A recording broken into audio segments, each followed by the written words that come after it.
हाय लोगोफोर, दा आं नोंथांमोननो नैबे बोनास पारफरमेन्स बोनासाव आइ एम इन्टारेस्टेड अपसन ओंखारना थानायखौ माबोरै साबमिट खालामगोन बेनि सायाव एसे गुसुंबो भिडिअ लाना फैदों, जाहाथे नोंथांमोना गाव गावनो आरामसे बानायना लानो हायो। अब्ला फैदो जों भिडिअखौ जागायजेनो।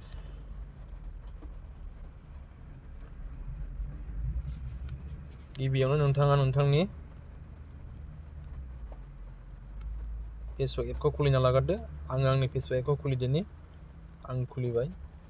बेनि उनाव नोंथाङा नैबेयाव राइट साइडजों बैयाव नोंनि प्रफाइल नुयोना, बेयावबो थुनो हागोन आरो नैबे लेफ्ट साइडजों बे नोंनि प्रफाइल बेयाव थुनो हागोन। आङो नैबे लेफ्ट साइडनि प्रफाइलाव थुदिनि। बेनि उनाव नैबे सी डेशबर्डआव थुबाय। बेनि उनाव नैबे मनेटाइजेसन, बे मनेटाइजेसना सोरनाबा गोजौआवनो ओंखारो, जुदि गोजौआव ओंखारो ओरै बोनानै नैबे मनेटाइजेसन थुनो, आरो सोरनाबा गाहायाव ओंखारो, गाहायाव ओंखारोबा ओरै बोखोनानै मनेटाइजेसनाव थुना लाबानो जाबाय। आंना गोजौआवनो दंखायो, आं ओंखायनो आङो नैबे मनेटाइजेसनाव थुनोसै, आङो थुबाय। बेनि उनाव नैबे बनासेस, बे बनासेसआव क्लिक खालामदो। नैबे आइ एम इन्टारेस्टेडआव थुदो। बेनि उनाव नैबेहाय जोङो माखासे टाइप खालामनांगौ दङ, माने जोङो फेसबुक टिमनो रिपर्ट हरनांगौ। आङो हार्ड वार्क खालामो, आङो पारफरमेन्स बोनासखौ नांगौ होननानै जोङो रिपर्ट हरनांगौ जायो। बेनिखायनो बेयाव जोङो टाइप खालामनानै बिसोरनो शेयार खालामहरनांगौ, बिसोरनो रिपर्ट खालामहरनांगौ।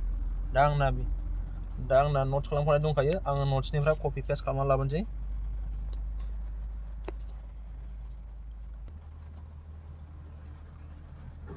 आं कपि खालामदिनि।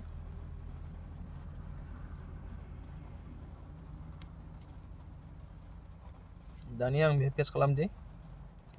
आं पेस्ट खालामबाय। नोंथांमोना बेखौ लिरबानो जाबाय जे dear Facebook team, I have been working hard for performance bonus for many days and I'm very interested in it. Please give me performance bonus as soon as possible. Thanks. बिदि लिरनानै नैबे गाहायनि submit interest, बे submit इन्टारेस्टआव थुबानो, submit इन्टारेस्टआव थुदिनि, आङो थुबाय। बेनि उनाव जोंना साबमिट जाबाय, इन्टारेस्ट साबमिटेड जाहैबाय। आंनिया फाइनाल साबमिट जाबाय नै, आं साबमिट खालामखांबाय। नोंथांमोनाबो बिदिनो साबमिट खालामनानै लालायबानो जाबाय। अब्ला भिडिअखौ बेखिनियाव दोनथ'बाय। गोजोन्थों।